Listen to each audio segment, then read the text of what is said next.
Hi there. Hi, how are you? I'm good. Yourself?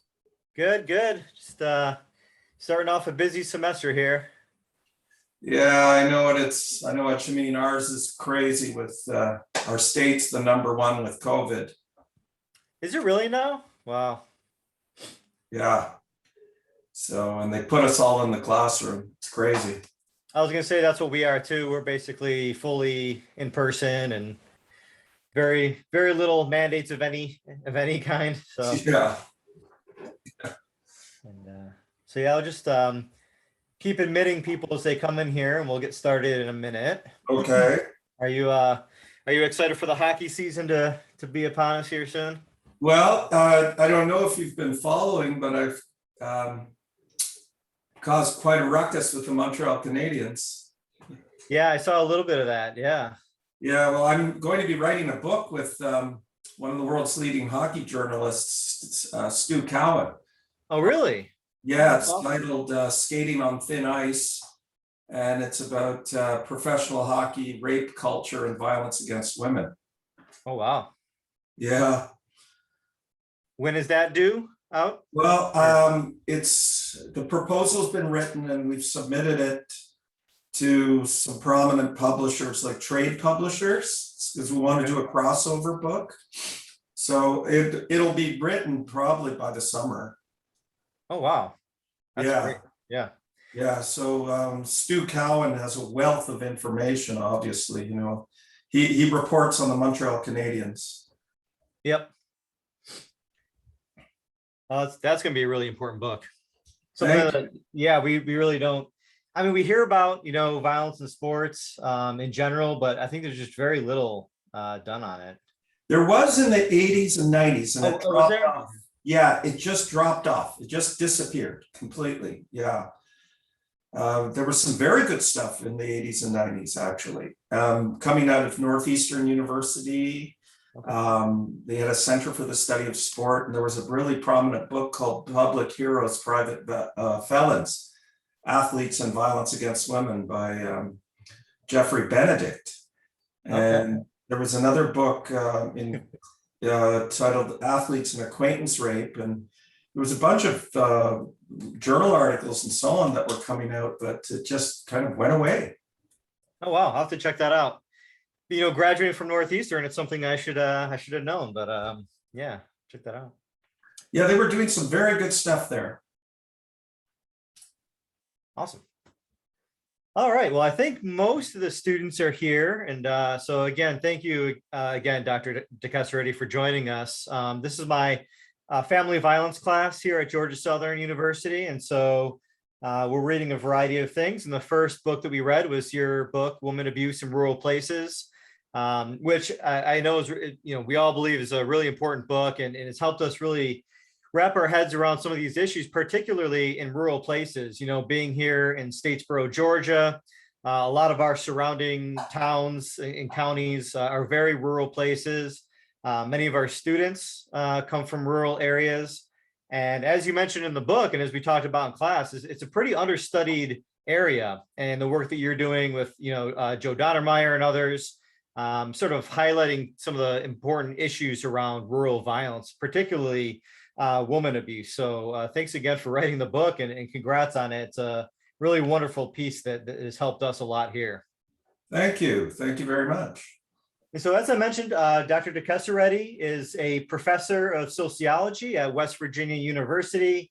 He's also the director of the Research Center on Violence at West Virginia University, and has written quite extensively on issues of violence and victimization and woman abuse, as we read in this class. So I kind of just wanted to start off, if we could, you telling us a little bit about your work in violence, particularly in the research center that you have there at West Virginia. Okay, well, my work focuses primarily on different types of violence against women, and has for the past 37 years. I started off studying woman abuse in university and college dating.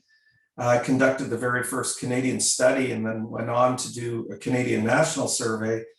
And then I transitioned into violence against women in urban public housing and the connection between poverty and living in economically disadvantaged areas and violence against women. And that was kind of an important area at that time, especially in the mid-90s. There was a lot of research focusing both in Canada and the US on the truly disadvantaged in urban areas.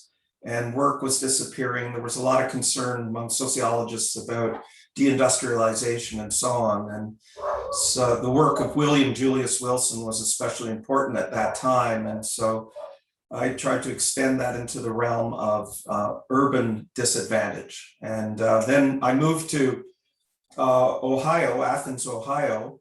And that's how I got started in the rural violence against women area, because I was living in a very rural area.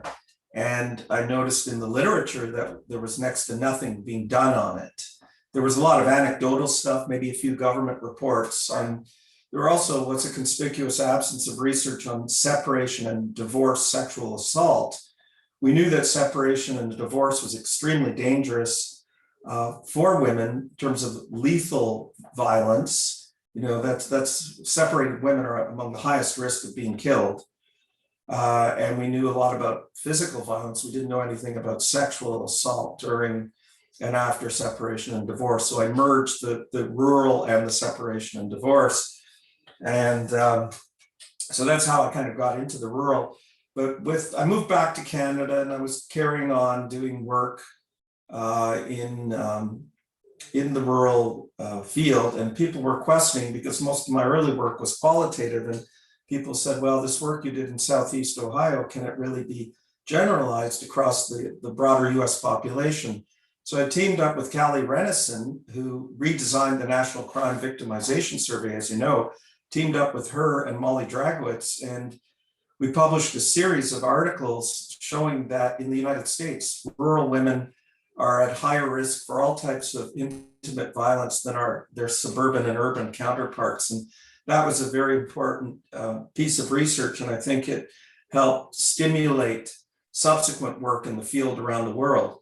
And then I got here to West Virginia University in 2014, and they brought me here in large part to create the Research Center on Violence. And it has a broad focus. Our definition of violence does not just focus on interpersonal violence, but also violence against the environment, violence against workers, psychological violence, and violence in the workplace, sexual harassment.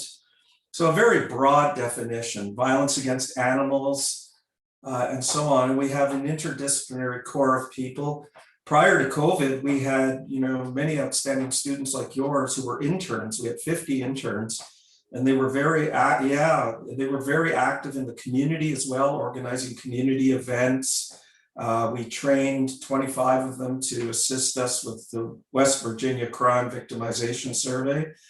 They were doing telephone interviews and entering data, and it was a really exciting time. And then COVID just put a kibosh on that. We really do emphasize undergraduate involvement. We of course have a PhD program, but I think that what the Research Center attracts a lot of students to our department. We have 850 criminology majors within our sociology department, most of whom, by the way, are from out of state. Most of our students at West Virginia University are from out of state, because we are now the second poorest state in the union. I don't know if the students know that. On top of being number one in COVID, we also ranked number one in opioid overdose, number one, and this is according to CDC findings, number one in diabetes, number one in obesity, number two in heroin overdose, number one in smoking. It's and it's the whitest state in the union as well. And probably one of the most, if not the most rural state. In fact, we don't have one city here with a population of over 100,000. Charleston, the state capital, is only 49,000 people. So the state is primarily rural, and that's why I have a very strong rural, I continue to, because the problems, most of the problems we do have in this state are rural. I mean, people talk about urban drug use, in the inner city communities. You should see the rural communities here. It's really scary. And for those of you who subscribe to Netflix, I encourage you to watch the movie Heroin. It's spelled heroin and the E has, a bracket around it. It's about Huntington, West Virginia. And the number of overdoses there is just absolutely profound. And it's a documentary about service providers and their efforts and how they encouraged police not to arrest. When people call EMS, the police would show up and often arrest people. And this contributed to a large number of deaths. And so this is no longer the case. And sort of on that topic, we've talked a lot about family violence during COVID. Have you noticed any changes in terms of the prevalence or the reporting of family violence in West Virginia during COVID and lockdown orders and stuff like that? Well, anecdotally, the service providers say there's been a major increase at one point, and then there's been a decrease in official reporting, which is an indicator of an increase, because most of these people are trapped at home. And so their partners are monitoring their computer use, their cell phone use. Also, many of the people that work here are in the service sector. And so, we were in a lockdown, and so people lost their jobs and hence lost their subscriptions, to the internet and to their phone services. But there is a growing scientific literature coming out now. And we're seeing in femicide, that's the killing of women, and during this COVID period. And Sandra Wacklate, who's president of the British Society of Criminology and well known as a critical victimologist,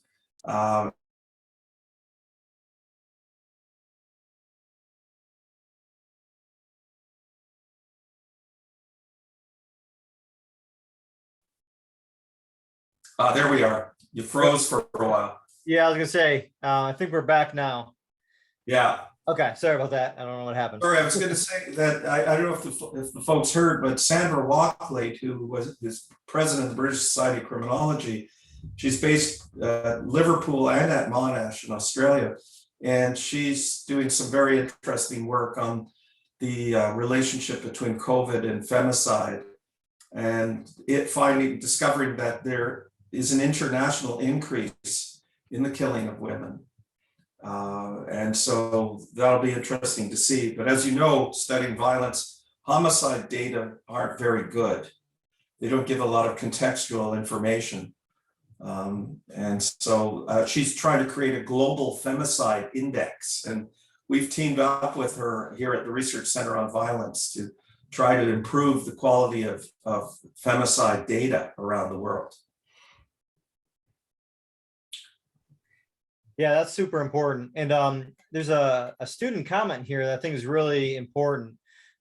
Trey said that he was also raised in a semi-rural area, and was wondering, how do you make women that have been through traumatizing experience, abuse, harassment, assault, feel like they are more than just another victim, but instead another woman who needs help and support, and providing that support? And I know in your book, the last chapter is kind of focused on some of those issues. Can you expand a little bit on that? Yeah, that's a very good question, because we can't forget, as Susan Dewey points out she just published a review of my book in the International Review of Victimology. And she has a reminder in there that, many rural women are extremely resilient, and they have, leadership positions. I mean, from everything from, handling farm equipment to a range of other things. And this resilience is not depicted in the media by any means. Usually, in the media, rural women are depicted as either hardened grandmothers or, Jessica Simpson, and the Dukes of Hazzard. There, in the mid 80s, there were some excellent films, Country, for example, starring Jessica Lange, This was when farms were being taken over by, banks. And Willie Nelson and others had Farm Aid, and Jessica Lange was nominated for Academy Award but never got it. She organizes her community. So timing is everything. And at the time when we started doing violence against women research in rural communities, it was really important to identify the fact that they were at very high risk. So they weren't even being recognized as legitimate victims. I think we're now at the point, getting back to your student's excellent comment, where we can start examining resistance and resilience. But timing is everything. A body of knowledge starts out and then takes different courses, different paths. And I think we're getting there now. We're starting to get there. But there's still, an urban bias in criminology. I mean, if you look at the major journals, including the official journals of the American Society of Criminology, you would have no idea that there's crime in rural areas. And there's now a growing number of rural criminologists around the world who are showing that rural rates of violence are higher at particular places around the world than they are in urban and suburban areas. In fact, rural farms experience much higher rates of theft and burglary than do urban businesses. So I think, it was important to name the problem first. And I know, Chad, you're going to ask me about naming the problem later on because you sent me some questions. So naming it, identifying the extent and distribution, theorizing it. Theory is extremely important. And I find much of today's criminology, especially in the United States, is characterized by what I define as abstracted empiricism. It's just, data devoid of theory, right? And so many people are just doing secondary data analyses and not collecting original data. So it was important to gather these data and get discussions and dialogue, and now we can move into other areas, I think. Yeah, and certainly that's what you did with the book. And so what kind of brought you to write Women Abuse in Rural Places, and why did you want to focus in on that issue? What was important about it to you? Well, we were starting to get to the point. Well, first of all, there were only 3 other relevant books, or actually 4, and most were published in the early part of the start of this millennium, around 2006. And so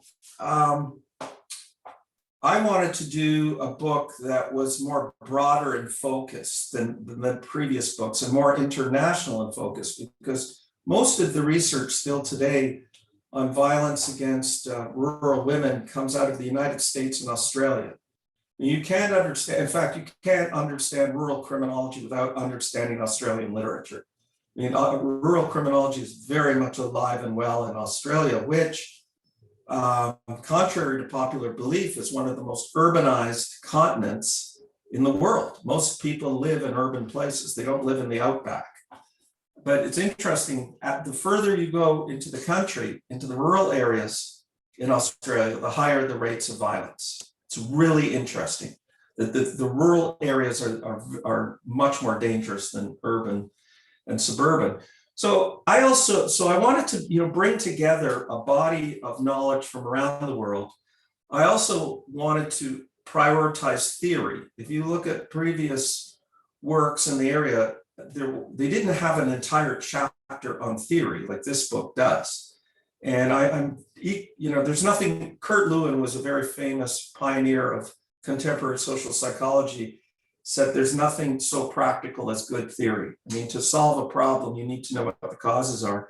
And then, of course, violence against women is multidimensional in nature. And so, there are women who experience violence at home and also in workplaces and in other settings. Farm women, for example, farm workers in this country, the amount of sexual harassment they experience is profound. It's far higher than in other workplaces. And many of them are extremely vulnerable because they're refugees and and recent immigrants, language difficulties. They're terrified of authority, many who come from war-torn countries. That's why I think there's a very poor understanding of the plight of people who flee to come to this country. They're coming here because of serious violence in their homelands, and so figures of authority terrify them very much so. And also war. If you look at Sudan and Darfur, these are primarily rural wars, and the rates of genocidal rape are astronomical. It's just absolutely horrific. We're well aware of the Holocaust in World War II, but what is going on in some of these developing countries is absolutely astounding. People are being raped and killed at rates that are, would numb the mind of Einstein, really. So I wanted to look at, crimes of the interpersonal violence, but also crimes from the top. And of course, in this country, if you think of corporate violence, people are 6 times more likely to die in the workplace than they are on the street. So work can be very dangerous to your health. Here in West Virginia, for example, we had a man, Don Blankenship, you may have heard of him. He was a big mining tycoon, and he created extremely unsafe conditions in which people died. He faced criminal charges and so on. He ended up running for governor of the state. And so, people who commit these types of crimes are very much exempt from the purview of criminal law, and their actions are dealt with through civil and administrative law rather than criminal law. And then if you look at non-lethal violence, people who are maimed or, experience other types of violence that we wouldn't typically define as violence, you combine that with lethal and non-lethal, then the workplace is 32 times more violent in this country. So we need to examine that and look at the continuum. That's why I created this continuum of woman abuse in rural areas. And I argue that the different behaviors seep into each other. And one is not necessarily more serious than another. The way I use the continuum is not, a hierarchy of seriousness, but rather they could all be equally serious. Yeah, and that's something we've talked a lot about in classes, the theoretical perspectives that you bring to the book. And sort of, I'm so on board with what you're saying here, is that a lot of our work tends to be atheoretical, and we're not able to really understand on a fundamental level the causes and the consequences of abuse. And again, I know a lot of students had questions about this, so I'm glad we're talking about it as well. You use a critical or radical feminist perspective to explain rural violence against women. And so can you explain maybe just a little bit more about why you think that's the most useful framework? And is there anything else that you would bring to this? Like, obviously you can't put everything into a book. Are there other perspectives that you think are also important to understanding women abuse? Well, actually, radical feminism only partially informs my own theoretical work. If you take a look at the theories in chapter 3, you'll see they combine the concept of patriarchy with male peer support, which is a concept that I developed in 1988, which refers to attachments to male peers and the resources they provide that perpetuate and legitimate women abuse. So what I do is, radical feminists prioritize the concept of patriarchy and say that it's the primary organizer of social relations in our society, and all other social relations are secondary. That's what radical feminism basically says. And most of the work, the pioneers in the field, actually, in violence against women, were radical feminists in the 70s. People like Susan Brown Miller, and of course, Dobash and those types of people. But what's happening today is people aren't using single factor explanations like patriarchy is the cause. And if you look at the figures that I have in chapter 3, all these arrows and everything, you can see that I develop integrated theory. I'm very much into looking at how macro level forces shape micro level determinants. But, one thing's for sure, that you can't understand in any capacity violence against women without understanding patriarchy. It's because most men who are abusive, whether they're in rural areas or anywhere, they do not suffer from some type of personality or psychological disorder. Less than 10% do. These guys will take my campus. I did a campus climate survey. We published 10 articles out of it. And we have a sexual assault of women rate of 34% here at West Virginia University. That's 10% higher than the national average. And what 34% tells you, that there's something about the structure of higher education at our school that contributes to this, right?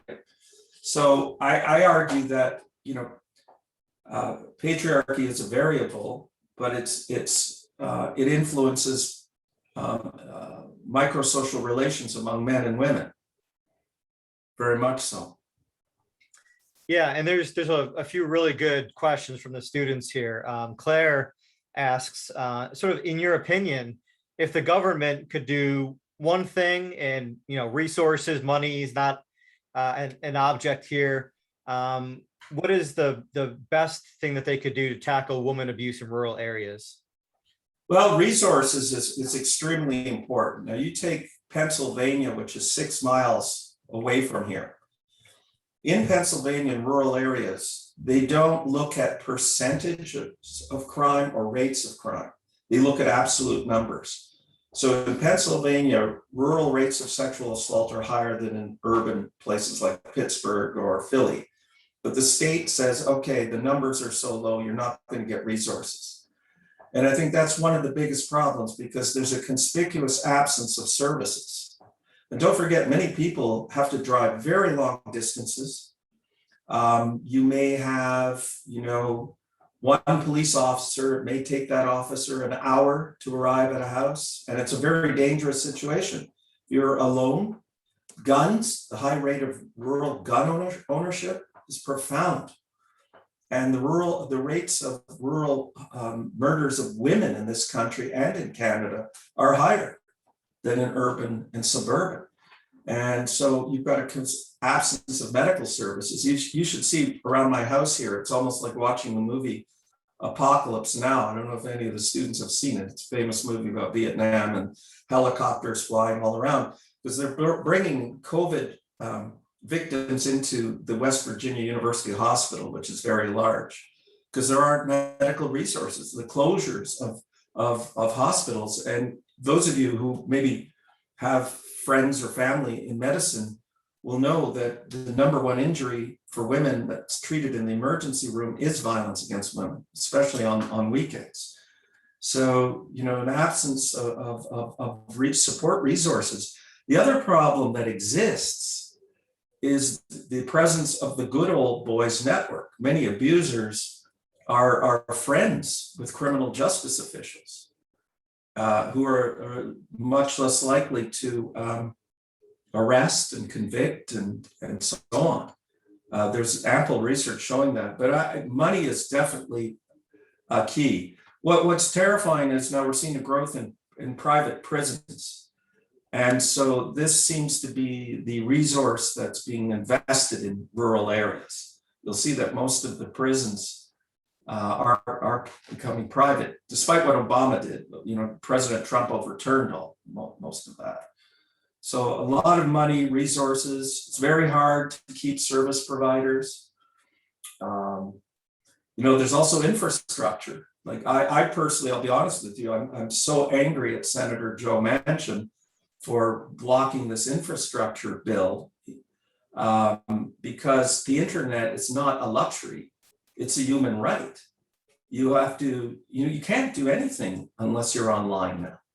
I think we all know that, right? So communications as well, being able to communicate and reach to the outside world is important, but resources, it's a real problem. And that's why I don't want to sound long-winded, but there's a relationship to the last not this election, but when President Trump was elected, there were a lot of angry rural people. A lot of very angry. They vote conservative. They have every right to be angry, but they're angry at the wrong people. There's a wave of this, what Michael Kimmel, a prominent sociologist, calls angry white men. And so rural people feel very much abandoned on many levels. And rural women even more so, even more so. The roads, the infrastructure, communication lines. There needs to be much more investment, and also equally important is challenging the negative stereotypes of rural people. So, and actually related to that, specifically looking at people coming to the US to create a better life for themselves, as you mentioned, and particularly when we're focusing on women, do you believe there is a way to make that transition easier and safer? I do. I think that there are ways. See, I'm an immigrant. I have a green card, and I can tell everyone it's not easy to come to this country. Okay, I had some assistance, obviously I had a job and a prominent position, and so some strings could be pulled, but it was a long, long process. And the assumption, I found it a degrading process, to be honest with you, because they start off with the assumption that you're a criminal, more or less. The assumption that you pose a major threat to this country. I have no problem, with background checks and all that. That's obviously essential. Every country does that. But I think what's happening is people think that these folks are coming here illegally, they're destructive, they're dangerous, they're criminals, and so on, and they taking away our jobs. They're not taking away our jobs. I mean, they do the work that white people don't want to do. And the research, the immigration and crime research, shows that first generation immigrants are among the most law-abiding people in this country. What happens though sometimes is that their children end up getting involved in criminal activities because they see that their parents are treated so badly and that there really is no such thing as the American dream. But I think a better recognition of why people are coming here. And they're not, really, if it was, I think many of them would prefer to go to Canada, but they can't. They have to go from where they go, because Canada has, an education at a top-notch university in Canada. So the tuition is only $6,500 a year.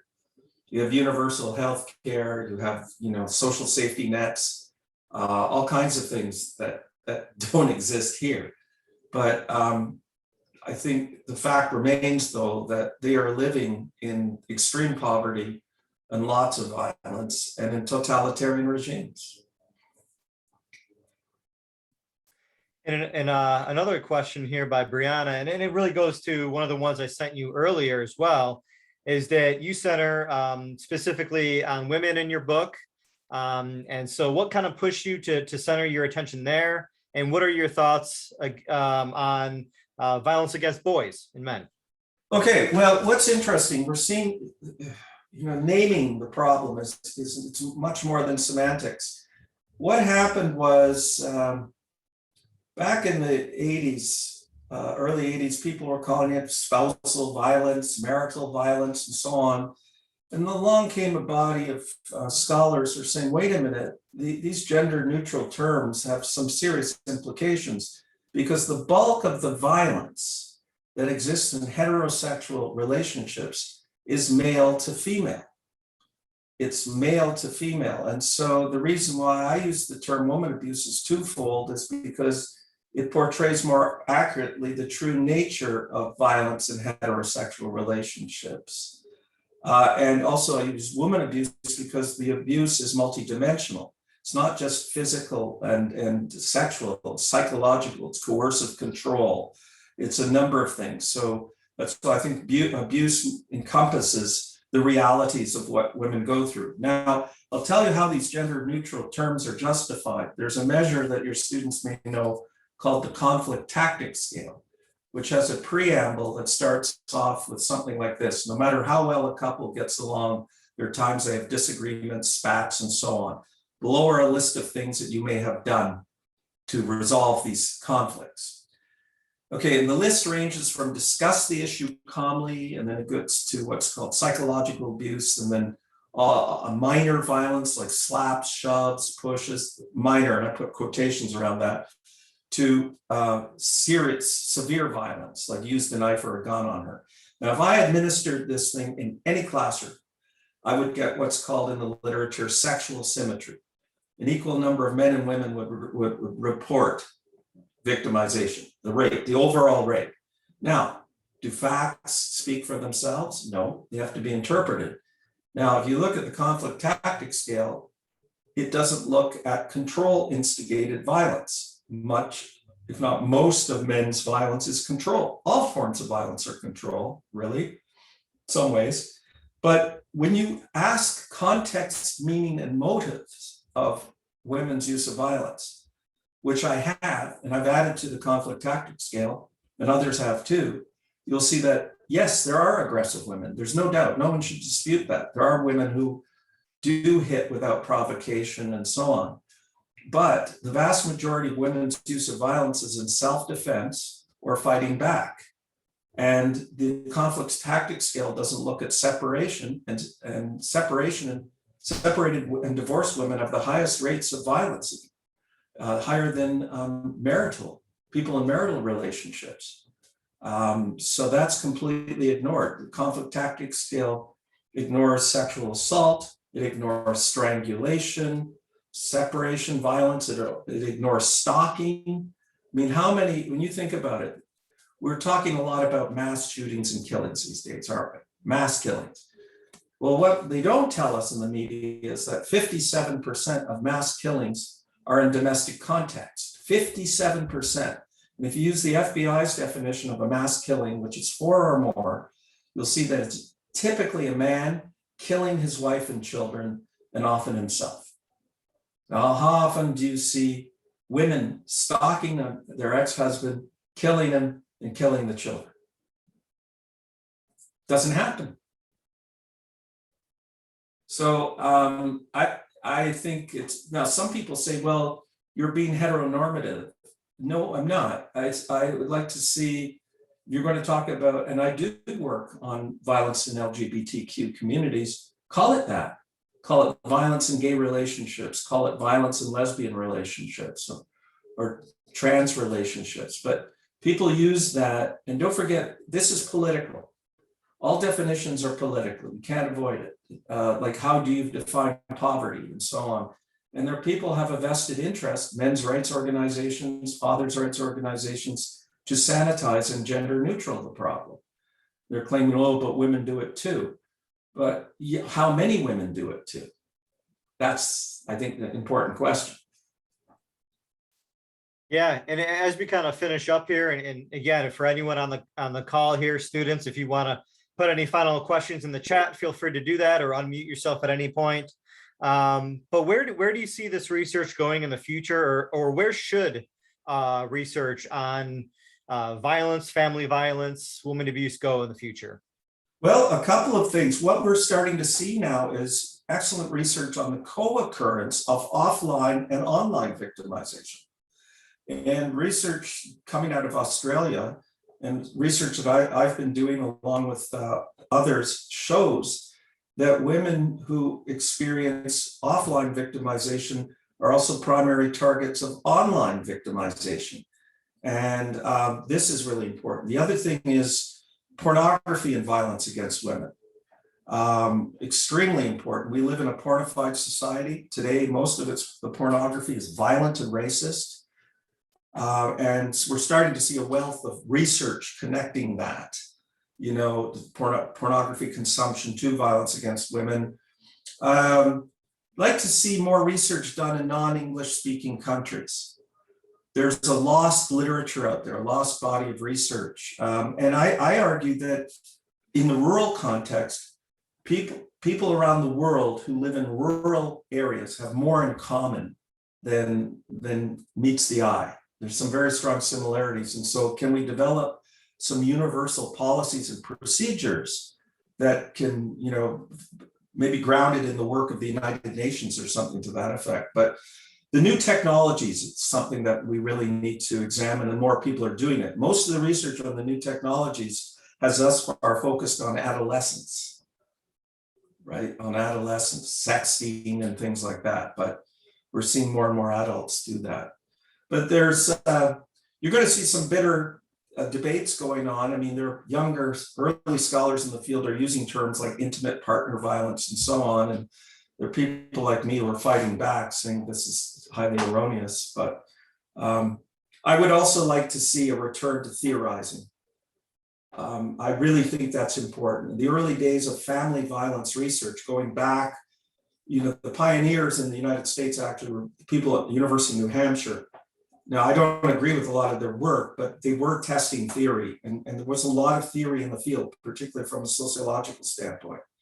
And I think we need also, Chad, more sociological research, because now most of the work is dominated by psychology, nursing, psychiatry, public health, which are not looking, you can't understand violence in this country of any sort without understanding how the society is structured. You just can't.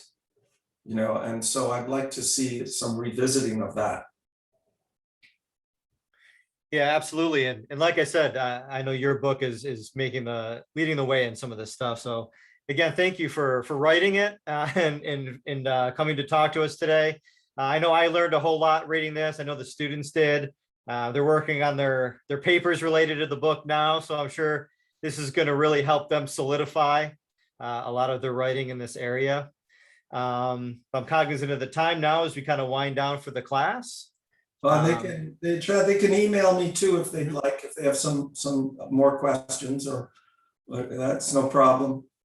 Yeah, so for all students here, I put a link to Walter's Center on Violence. So if you want to check out more of what's going on there, it's in the chat, as well as the heroin documentary that we mentioned earlier on in the talk. I put a little link there for a description, and maybe we'll have a chance to watch a little bit of that in class as well. So again, Walter, thanks so much for joining us and talking about this. It's a lot of fun, a lot of very interesting, and I'm sure we'll be in touch again soon. Yeah, for sure. Okay, take care, everyone. All right, everybody, have a good one. Yeah, bye-bye.